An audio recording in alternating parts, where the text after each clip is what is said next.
Welcome to another episode of Conscious Business Connections, brought to you by the New York City chapter of Conscious Capitalism. My name is Bob Caporale.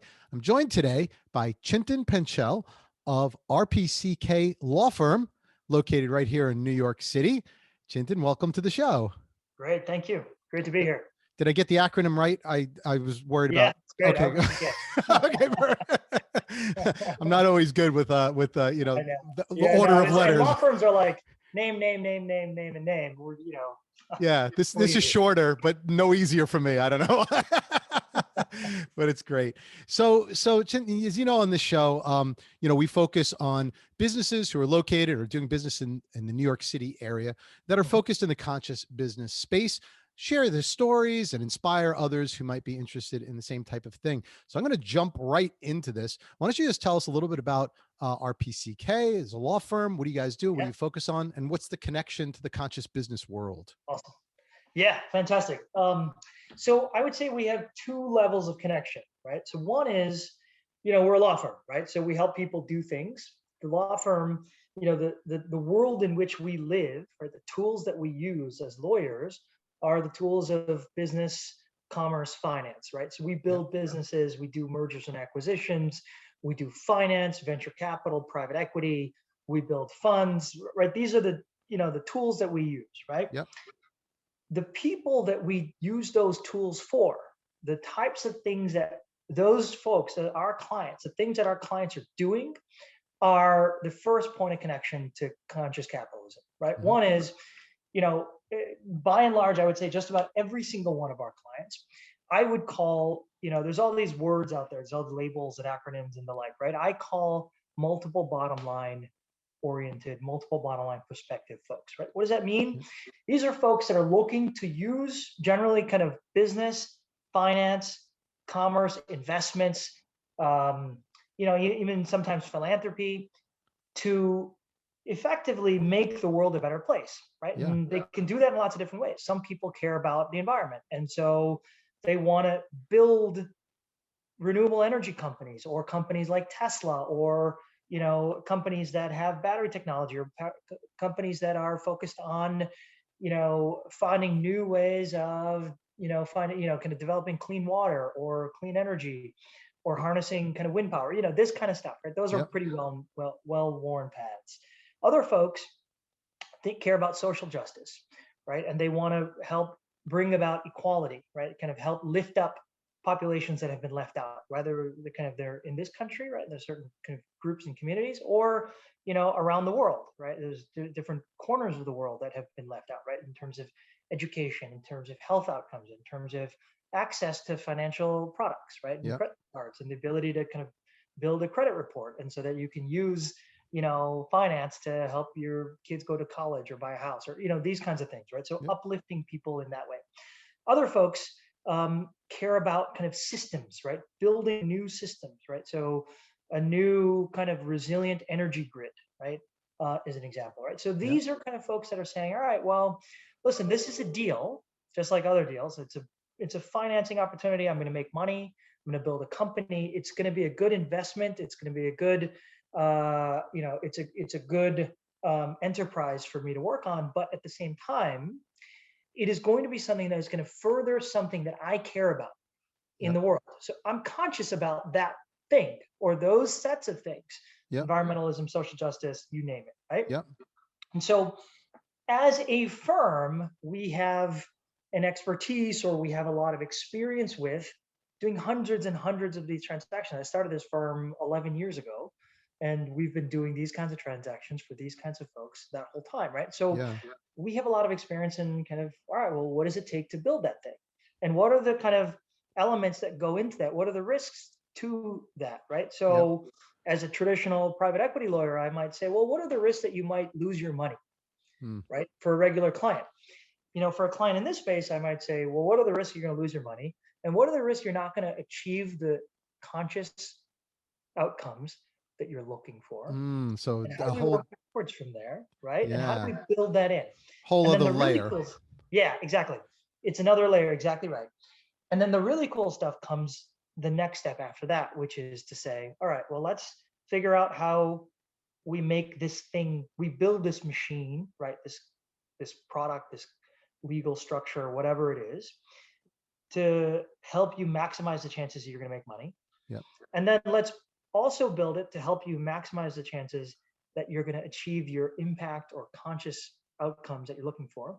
And then the cool thing is, now let's find those alignments or disconnects, Right. whereby making money might cut against the impact outcome that you're looking for to achieve, or vice versa, right? Let's try to resolve those. And then let's find the ones where it's self-propagating, right? So as the impact grows, it'll be financially beneficial for the bottom line. And as the financial performance grows, it'll be reinforcing to the impact, right? And so that's where the really cool stuff comes in. So this is really interesting. I mean, obviously it's a whole other craft that you're talking about, right? Because I imagine a lot of people think that when businesses go into business, they care about only money, which obviously isn't true.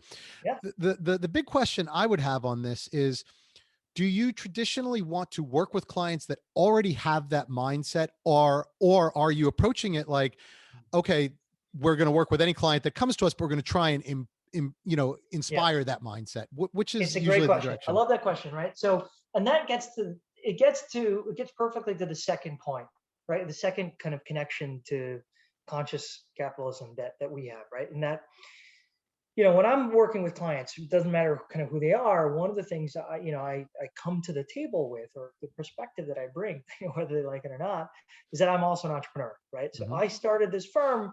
It was an idea. I had no clients. I had no employees. I was, it was in my, in my 2-bedroom apartment in Brooklyn. The second bedroom was my office, right? That's when we first started. And so I've been on that journey. Yeah. And in the beginning, I was like, this is an idea. I think it could work. I want to work with kind of people that are looking to build this world, right? And then along the way, what I've done is I've said, all right, well, listen, not only are we a firm that helps those people do that, but we're a business that lives that as well, right? And so the conscious capitalism kind of component comes into our business.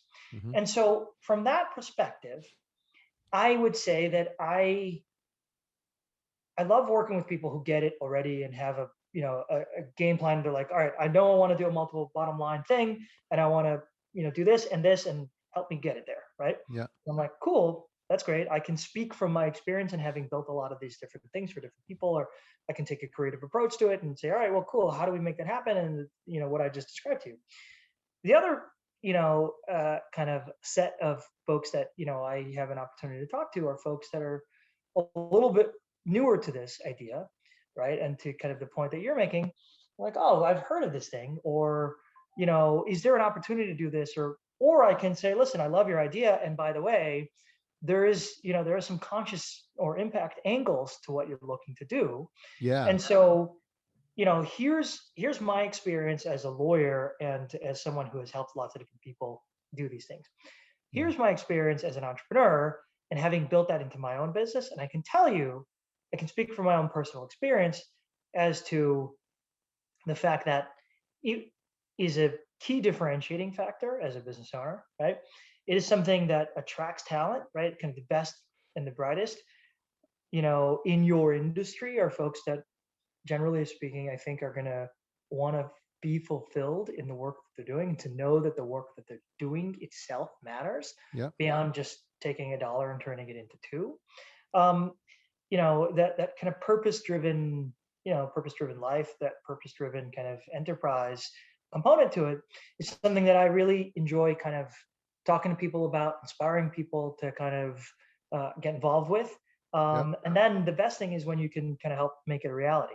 Right? Yeah, which is really cool, right? Because there's a lot more ways, and this is one of the things that I always try and talk to companies about as well. Is like, there's a lot more ways to be conscious than just building wind farms or solar panels, whatever else, right? Yeah. I mean, you could add and do a lot of good for the world through your employees, through your stakeholders, through the way you do business, in addition to the purpose of your company and so forth. So it sounds like you'll help guide companies through that kind of thing as well.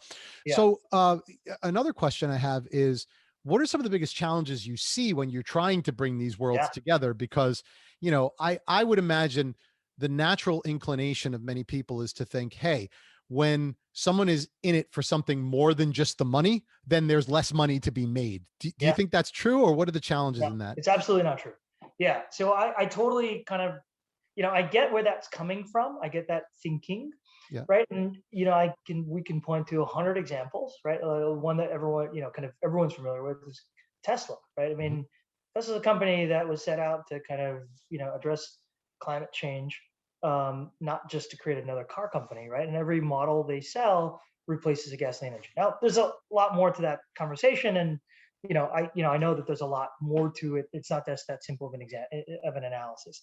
But this idea that you have to trade returns for impact, I think is a fallacy, right? It's a fallacy.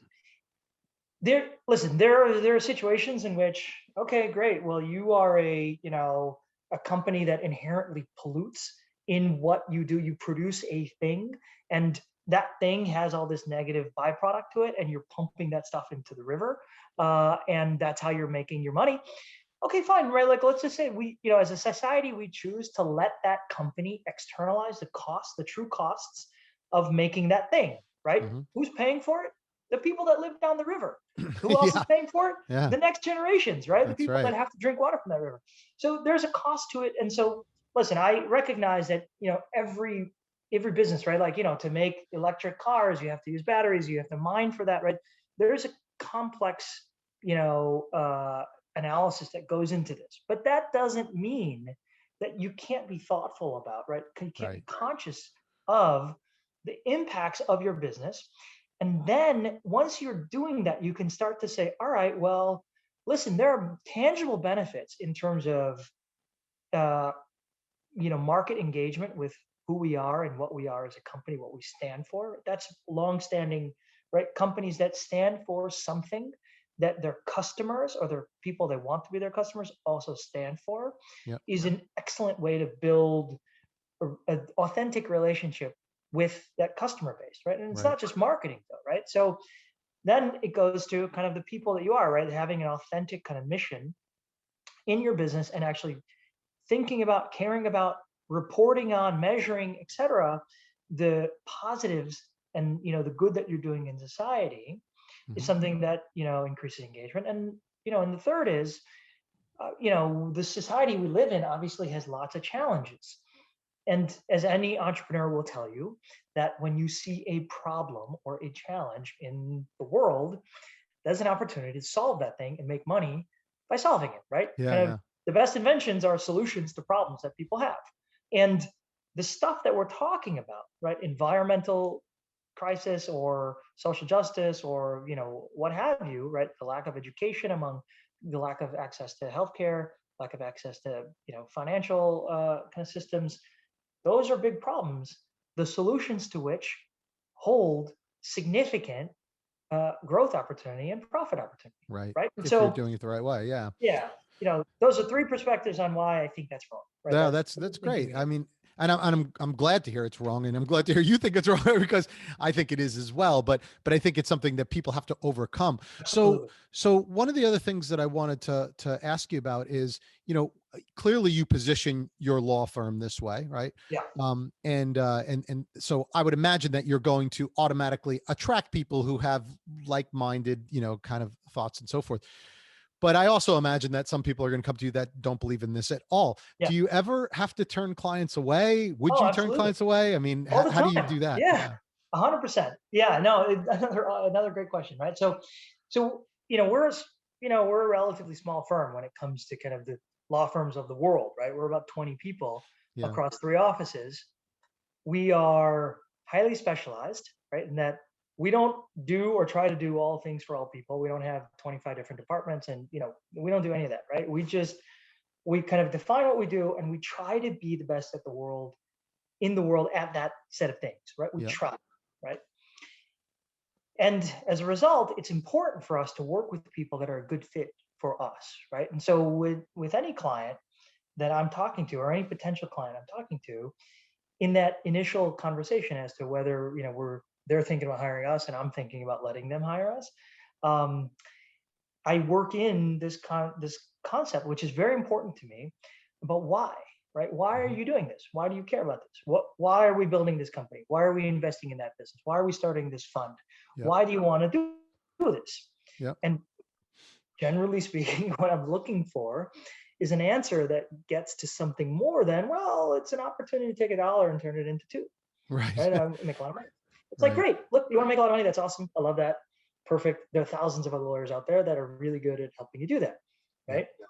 We can do that, but it's not why we started this firm, Might right? not We be the best started this fit. Yeah. firm, exactly. We started this firm to be a part of this and build this world that we want to live in, right? And kind of from a philosophical standpoint, what I happen to believe is that if you can align people's everyday decisions, their everyday investment decisions, their everyday commercial decisions, what car they choose to buy, what bank they choose to bank with, what restaurant they choose to eat at, what clothes they, whatever these things are, right?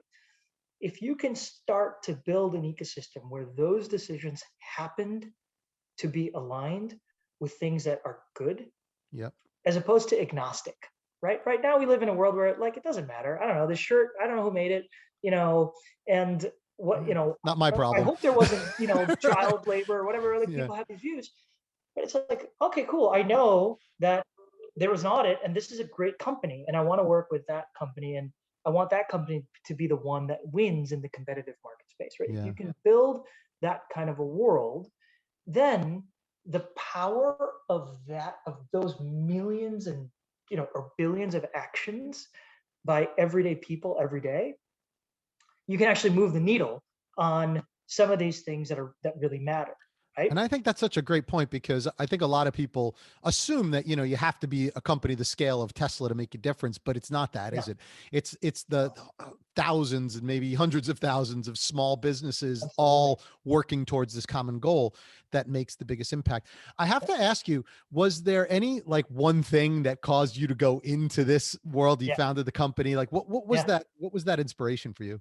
Like, yeah. So I would say I was like many, lawyers at big corporate law firms out there, this person that was on this kind of search for meaning, right? Like, what's the point of it all, right? So, Right. like, why am I working like 12, 15 hours a day, 6, 7 days a week, right? For stretches on end. What's the point? Yeah. As a young professional or as a young person in whatever industry, part of it is you're learning the ropes, right? You're learning how to do complicated, sophisticated things. You're learning from people who are just really, really, really talented at that. They're at the top of their game, etc. Right? You Yep. learn, right? Yeah. That's one. So fine, that's just focused on me. But then it was like, well, what's the point of the work that I'm doing? Right. And when it became clear that the point of the work that I was doing was to help big corporations make more money, I was like, oh, cool. Well, that's, it's complicated and it's a super competitive environment. So you learn some really good skills. But for me, I was like, all right, well, and I came from a mega, mega law firm, right? Like one of these kind of huge, firms with offices in every country in the world kind of Yeah. thing. And then I kind of like, from there, I went and I was like a one person, law practice, right? Kind of the tiniest thing you can imagine. And then along the way, I've kind of developed, right? And listen, this has definitely been an iterative process, right? Where for me, that inspiration, that meaning came from working with a couple of our earliest clients in this space, right? People who were like sophisticated bankers and sophisticated, operating company owners and sophisticated, very, very talented people who were saying, listen, there's an opportunity to kind of change the world for the better. We got to start somewhere. We're going to start here. Yeah. And they were doing that, right? And somehow, whatever, the universe, conspired and we met. And I had a couple of very early clients that really inspired me. Yeah. And they happened to be super successful, right? They were ahead of this curve.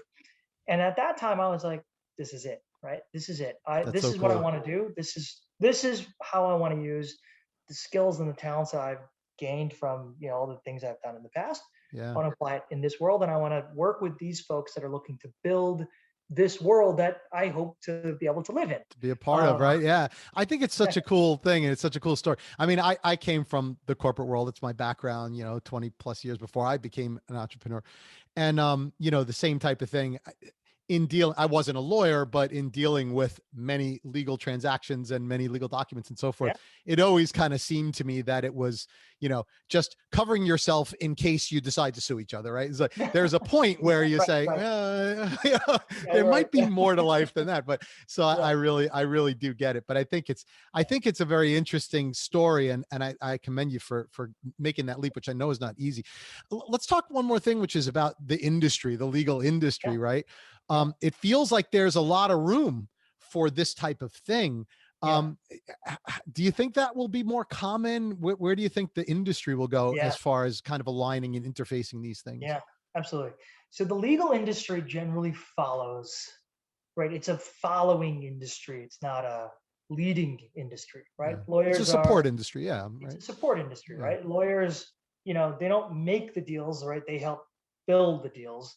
And the entrepreneurs, the companies, the bankers, the financing parties, right? Those are the folks who are making these kind of transactions, right? And the lawyers are there, right? And so, I was witness to this, right? I mean, when I left to start this firm, people thought I was crazy, and when I was like, listen, I'm going to do this kind of thing called impact investing, and people were like, that's the stupidest thing I've ever heard, right? Like, it's what you were saying, right? It's like, well, why would you just make money and then give it away, right? Like that's how you do it, right? Like you make money and then you start a foundation or you donate it to, you donate your money after you've made it, right? And a lot of people were saying that's the old way of thinking, right? Like you don't have, you can walk and chew gum at the same time. You can build companies that do good in the world, and companies don't have to do bad or turn a blind eye to what bad may be happening, right? Like you don't have to do that. And I clearly remember, from like 2010 to 2012 to 2015, the conversation changed, right? First, in the beginning, it was, that's stupid, defend it, right? And then the second, wave of it was, that's interesting. Explain it to me. I don't get it, but explain it, right? That was like a lot of, and then it quickly became, okay, let's define what this is, right? Like, what is impact investing? What is ESG? What is conscious capitalism, right? Like all the definition game, right? Like, and we're past that now. And now we're in, every major bank, every major company, has a sustainable investing, impact investing. Absolutely. Right.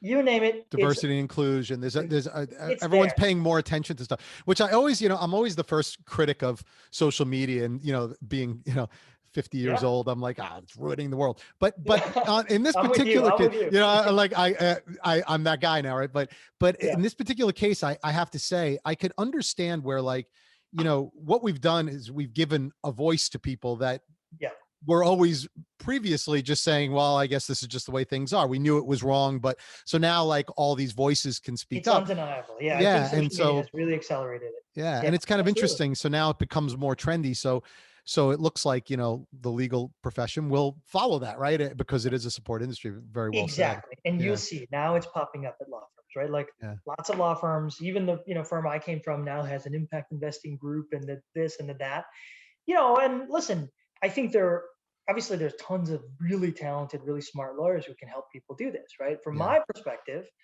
one of the things I do is I teach like CLE courses, and I, when we as a firm, when we come up with a new novel structure, or we kind of, we do something, that hasn't been done before, whatever, we make that available, right? We put that out there in the space, because the idea is, listen, if there are lots and lots of lawyers that are doing this and are good at it, and can learn from our mistakes, or we can share. Why not, right? Make the industry better.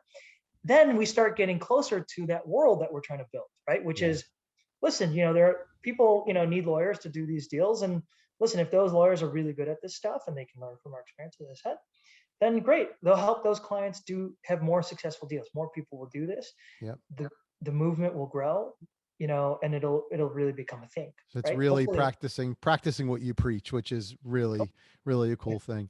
So Chintan, listen, it has been great talking to you. We're running a little bit out of time, but I want to make sure before we leave that people have a chance to know where they can find you, right? So what's the website, best place to get in touch with you or your firm? Absolutely. RPCK.com. How'd you get that one? On the website. That seems like a you, very, I'm not really on social media. yeah. I mean, our firm is, but Yeah, you know, I think we have to be. yeah, But exactly. RPCK.com. That's the best way to kind of find perfect. us, contact us, etc. Excellent. Great. It sounds like they'll see some great resources there too, and all that kind of stuff. Yeah. Fantastic. Well, listen, it's been great talking to you again. I want to make sure for everyone out there listening, thank you for joining again. Hopefully you've learned something. If you have, please go ahead and give us a thumbs up, subscribe, share, tell your friends. This is all about education. So the more we can spread the word about conscious capitalism and all that goes with it, the better off hopefully the world will end up being. So please join us again on the next episode. Chintan, once again, thank you. Hopefully we'll stay in touch and keep doing all the great stuff you're doing. Awesome. You too, man. All right. We'll talk to you soon. Okay, bye-bye. All right. Bye.